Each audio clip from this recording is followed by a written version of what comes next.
Good evening and welcome to Secrets to Wellness. I know that you are doing some of these secrets because I can see you even look better. How many are following the secrets to wellness? You're drinking your water and you're exercising. Well, tonight we're going to talk about a very important subject, but our health, my friends, is not a matter of chance. Our lifestyle makes an entire difference.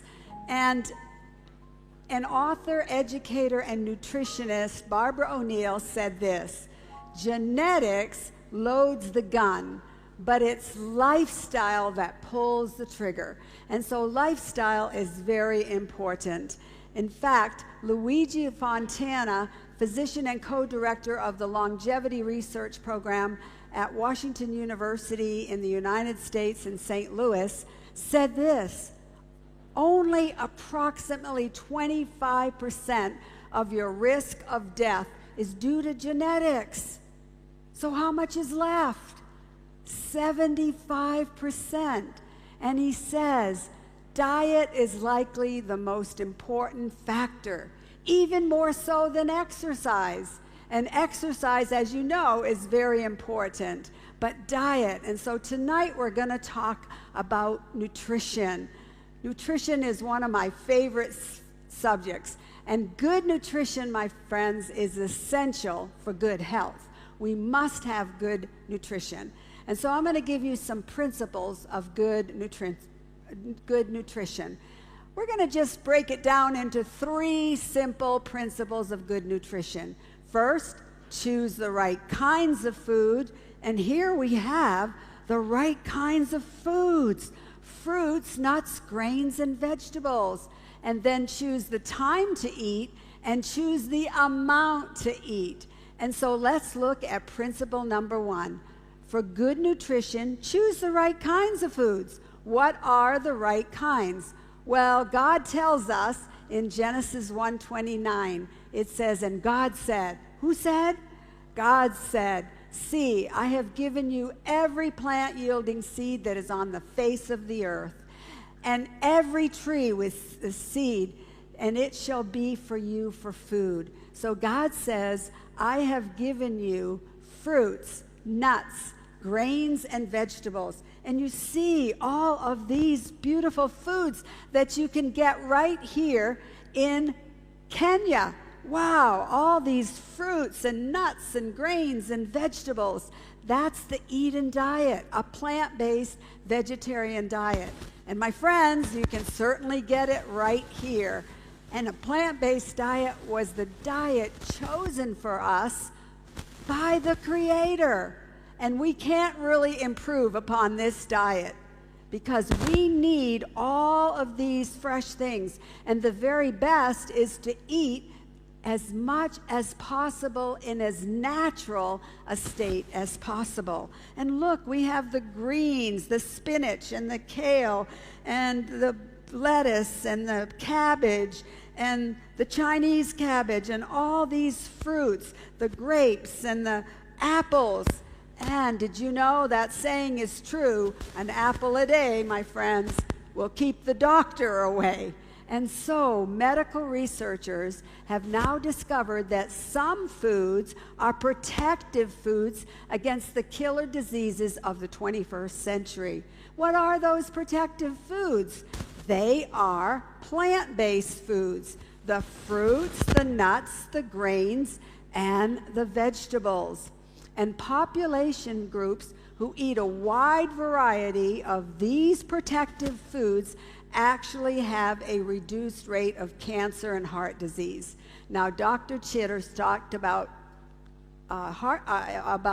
cancer last night and some of the causes of cancer. And we're going to talk about that again tonight because documented scientific evidence confirms the validity of a plant-based diet.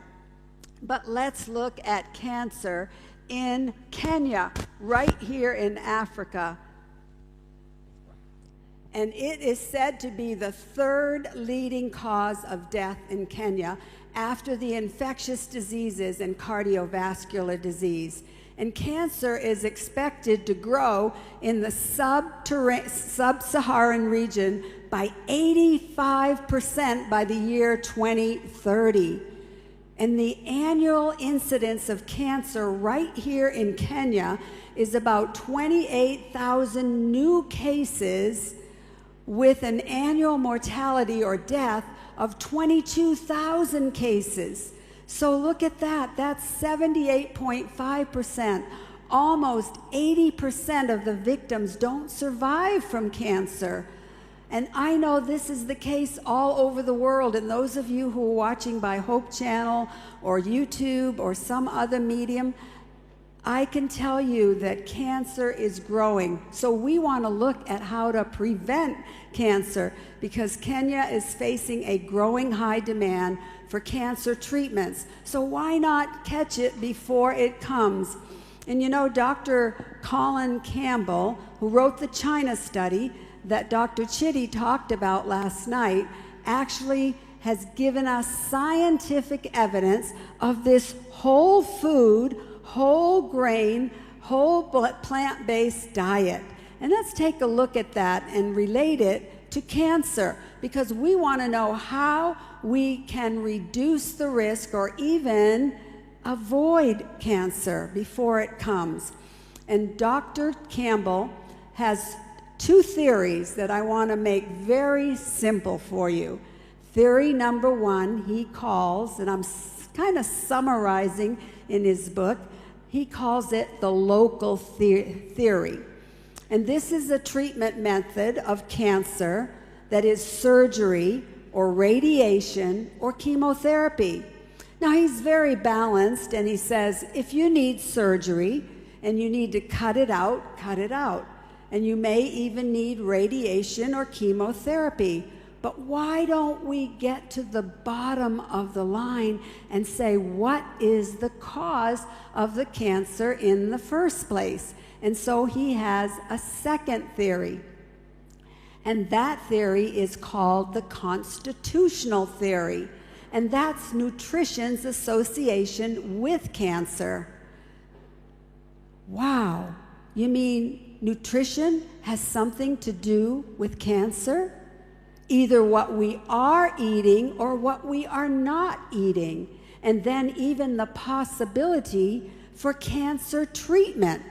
In other words, these foods right here, all these wonderful black grapes and red grapes and cabbage and all these greens and nuts, wow, that's a possibility for even cancer treatment.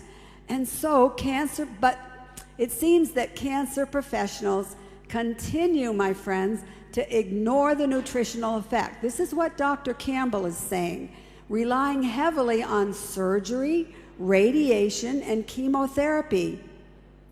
And we often even hear about hospital patients who are being given the ordinary fare or animal products following an operation. So here they go into the hospital, they have chemotherapy, they have radiation or even surgery, and then they bring them their tray of food, and it's animal products, the very thing that caused the cancer in the first place. And so the constitutional theory proposes that the disease of cancer has deeper origins, like involving the complex pathways of metabolism that characterize nutrition's function.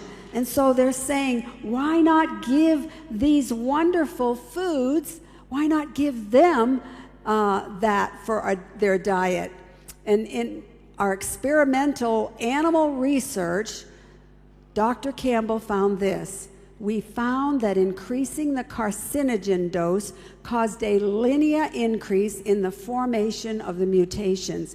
Well, they expected that, they said, as we expected, but that those mutations, those cancer cells, were actually developed into cancer when they were promoted by animal protein. You see, my friends, God never intended us to kill animals and eat them. He gave us all these wonderful fruits, nuts, grains, and vegetables, and all these wonderful seeds, these sunflower seeds, and these chia seeds, and these sesame seeds, and all of these things for us to eat.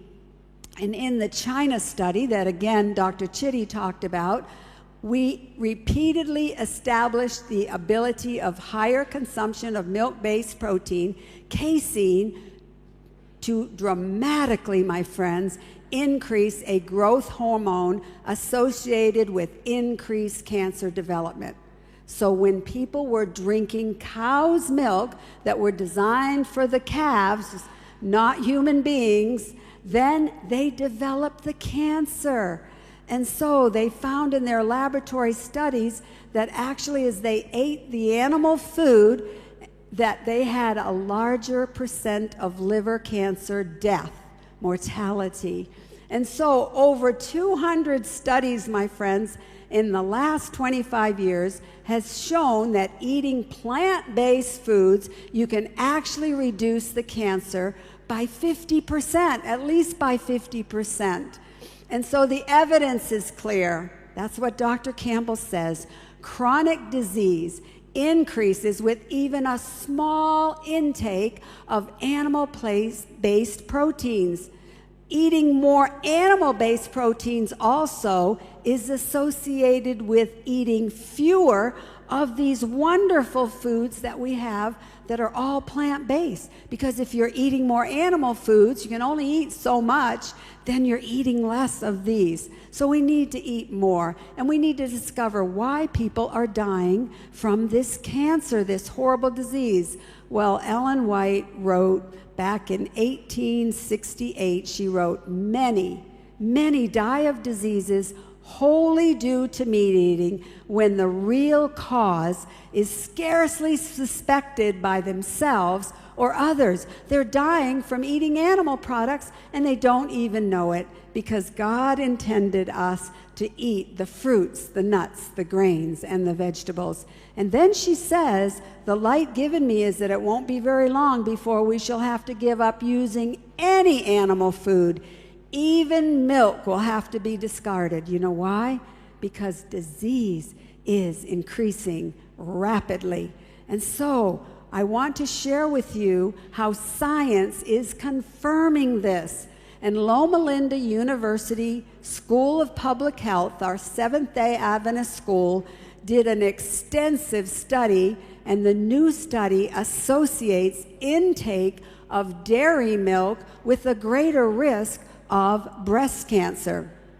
In fact, the study was done on 53,000 North American women for nearly 8 years. That's a good study.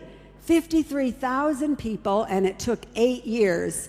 And they named the name of the study Dairy, Soy, and Risk of Breast Cancer. And it said, those confounded milks, the milk between the dairy and the soy, published in the International Journal of Epidemiology, found that even relatively moderate amounts of dairy milk consumption can increase women's risk of breast cancer up to even 80%, depending on the amount that was consumed. In fact, the observational study gives fairly strong evidence, my friends, that either dairy milk or some factor closely related to drinking dairy milk is a cause, not a link, my friends, but a cause of breast cancer in women. So I want to eat these wonderful foods that God has given us, don't you? Because I don't want to get those horrible diseases. But look here, he said, by drinking up to 1 cup of dairy milk per day, the associated risk went up to 50%. And for those drinking 2 or 3 cups of dairy milk per day, the risk increased further to 70 to 80%. And so, my friends, no clear associations were found between the soy products and breast cancer if it was independent of using any dairy. So we have all these beans, all these soybeans even, all these things. Here are some soybeans right here. And you can make soy milk and tofu and all kinds of things. And then you have all these nuts. There are almond nuts, so we can make almond milk. You have all these foods where you can replace the dairy products. And so, first, a plant-based diet reduces the risk of cancer.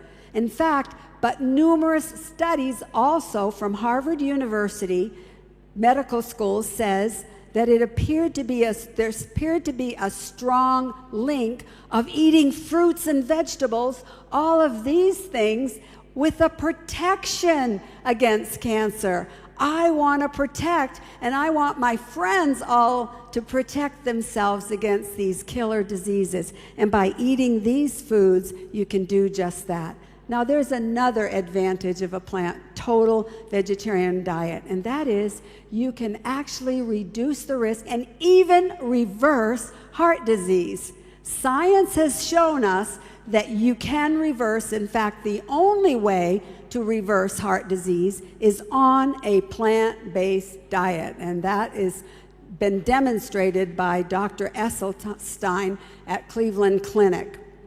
And then plant food also has no cholesterol. There's no cholesterol in that nice sham burger that I made, that I have in my cookbook, made out of oats and natural plant foods. There's no cholesterol in there. But animal foods are high, my friends, in cholesterol, and we want to cut down on the cholesterol. But someone says, I don't think I'm going to get adequate nutrition if I only eat these foods. Well, a total vegetarian diet contains adequate carbohydrates, and yes, we need those carbs, those good carbs, not refined carbs. And we need the protein, and we need the vitamins and the minerals, but all this has it. In fact, 1 cup of these nuts, 1 cup of nuts contains about 16 grams of protein. So we have lots of good natural ingredients in a plant-based diet.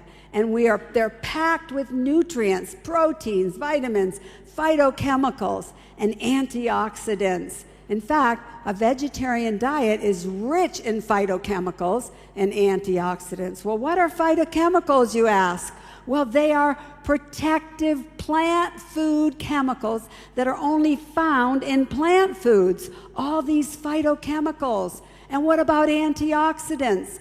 Antioxidants are chemicals found in food that prevent or repair damage to the cells. They can either protect with all these foods, or you can even repair damage. And if you affect these cells, it leads to free radicals. And it's these free radicals, my friends, that set the stage for cancer, for heart disease, for other diseases, and premature aging. And then Alzheimer's, my friends, is on the rise around the world. In fact, worldwide, nearly 44 million people have Alzheimer's disease or a related dementia. And so Alzheimer's is growing. But Harvard University Medical School has done many studies, and in a book that they put out called A Guide to Cognitive Fitness, they said researchers at Harvard Medical School have identified 6 cornerstones to any effective brain health and cognitive fitness. They should all be done together, 6 cornerstones. And together, these can yield real results, leading to changes in both the brain structure and function. You want to know what these 6 cornerstones are? Well, the first one was eat a plant-based diet. All of these wonderful foods, my friends. Oh, these tomatoes are so high in phytochemicals. I eat tomatoes almost every day, and I had some today as well. And so we want to eat these plant-based foods. And did you know that the second one is exercise, another one of God's remedies. And then get enough sleep and manage your stress. Yes, Dr. Chitter talked about that. That's another one of God's remedies, having love and trust in God. And then nurture social contacts, and then continue to challenge your brain. So let's look at the advantages of a total vegetarian diet. We're going to lower blood cholesterol, lower blood pressure, lower certain risk of cancer, lowers even the risk of osteoporosis, and it's going to improve diabetes symptoms. In fact, you can reverse diabetes and enhance vigor and endurance. You're going to have more vigor and energy, my friends, and lengthen your lifespan. You're going to live longer. There are so many advantages. The science is clear. Eating the right foods, my friends, leads to a longer, healthier life. And so I've come up with what I call the hierarchy of foods. How do you know what to eat? Well, the first on the list is in the hierarchy of foods is actually those things just as they came forth from the hand of the Creator. All these fresh fruits and vegetables, just eat them fresh. And the nuts and the seeds. And did you know that these nuts, one handful of nuts, just take a handful of these nuts and eat that 5 times a week, and you will actually reduce your risk of cancer. You will reduce your risk of heart disease by 50%. And so that's eat that in abundance. And then the next one is actually processed just a little bit because they're cooked, and you cook to make your bread and your legumes, your beans, and that's the next one.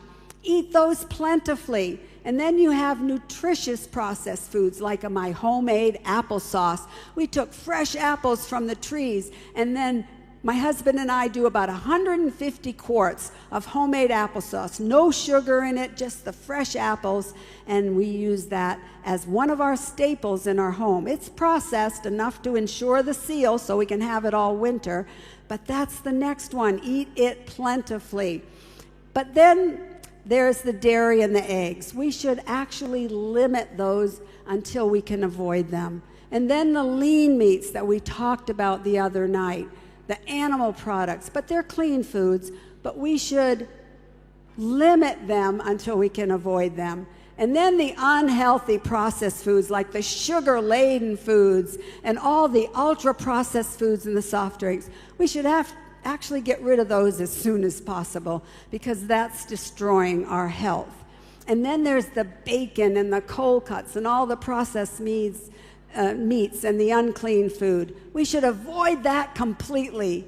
And then, of course, avoid the tea, the alcohol, the coffee, and all of those things that are destroying our health. But look, let's look at Kenya's traditional diet.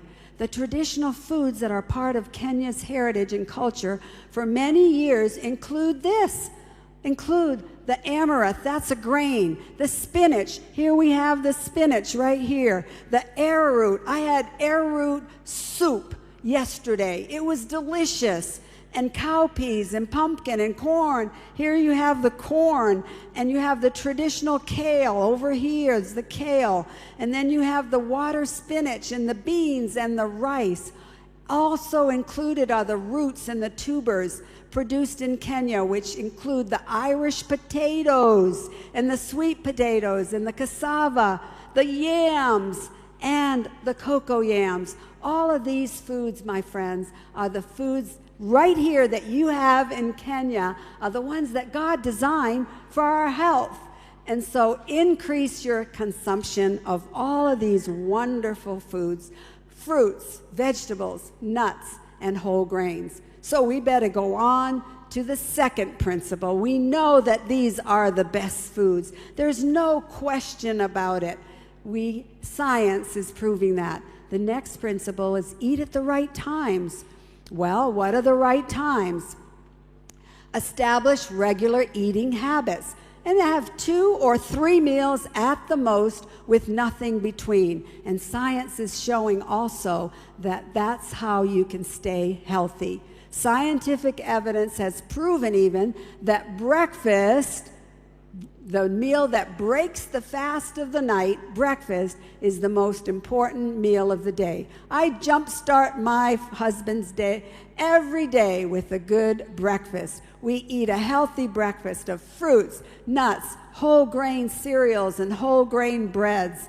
And this actually will help reduce the risk of those killer diseases. So what is the best schedule for us?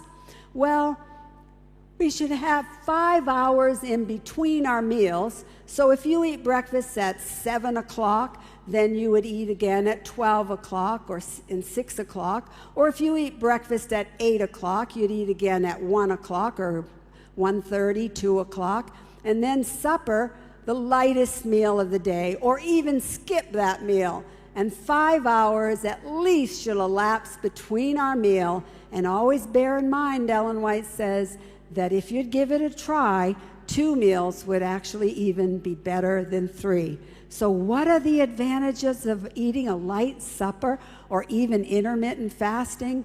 You're going to be able to control your weight.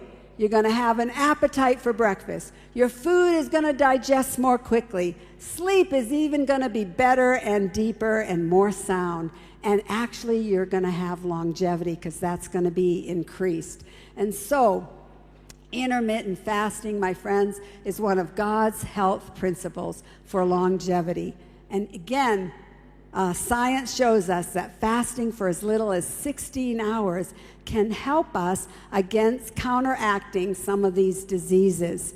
So how do you do this? How do you do this? How do you accomplish this? Well, you can have your breakfast anywhere between 8 and 10 o'clock, and your dinner anytime between 1 and 4 o'clock, and then you have nothing in the evening. That's what we're doing right here in Kenya. We have a wonderful breakfast, and then we eat a wonderful main dinner here that is so good with all these foods that we're talking about.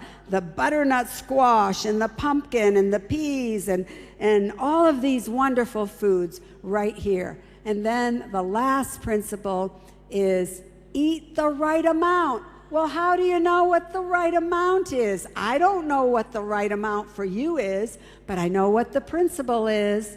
And the principle is simply this. If you're gaining weight, and women, if you have around the waist, take a measurement, and if you're more than 35 around the waist, then you have a problem. And so, and men, if you are more than 40 around the waist, you have what we call that visceral fat. And this is not good for your health. And so, but if you're losing weight, you're not eating enough. But if you're gaining weight, then you're eating too much. And so you need to eat enough to maintain your ideal weight. And so that is so important. So how do we know what to eat and when to eat? Well, we're told that all of the obesity lies in a sedentary lifestyle and eating too many calories and too much fat. So let's review all of this. Choose the right kind of foods. Choose these wonderful tomatoes where you're going to get lots of phytochemicals, and carrots. We had carrot soup for lunch today, and I'm going to get some vitamin A right there, and I'm going to get all of these good nutrients with this. And so plan well, make it nutritious, make it delicious, and make it colorful. You see all the different colors that God has given us. Isn't God great? He gives us not just one thing, but he gives us many things with lots of colors. So color means nutrition. Make sure your plate is full of color. And my prescription for you today, my friends, is simply this.